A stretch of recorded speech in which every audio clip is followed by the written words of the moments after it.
ఒక అందమైన గోకుల గ్రామంలో ఆవులు మేతమేస్తూ, పిల్లలు నవ్వుతూ ఆడుకుంటూ అందరూ ఎంతో ఆనందంగా జీవిస్తూ ఉండేవారు.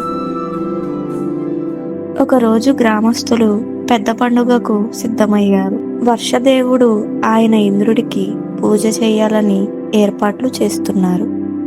అప్పుడు చిన్న కృష్ణుడు చిరునవ్వుతో అడిగాడు, అయ్యా, మనకు పంటలు ఇచ్చేది ఎవరు? కృష్ణుని మాటలు విన్న గ్రామస్తులు ఆలోచించారు. అవును, ప్రకృతే మనకు అన్నీ ఇస్తుంది అని అర్థం చేసుకున్నారు. అందరూ కలిసి గోవర్ధనగిరికి పండ్లు, పూలు, దీపాలు అర్పించి భక్తితో పూజ చేశారు. ఇది చూసిన ఇంద్రుడు చాలా కోపడ్డాడు. ఆకాశంలో నల్ల మేఘాలు కమ్ముకున్నాయి. భయంకరమైన గాలి, ఉరుములు, మెరుపులు, భారీ వర్షం కురిసింది. గ్రామస్తులు భయంతో పరుగులు తీశారు. ఆవులు, పిల్లలు వణికిపోయారు.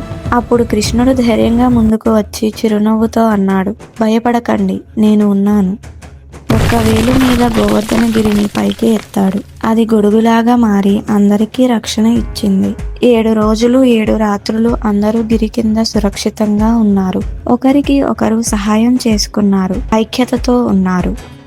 ఇంద్రుడికి తన తప్పు అర్థమైంది. వర్షాన్ని ఆపి కృష్ణుడికి నమస్కరించాడు.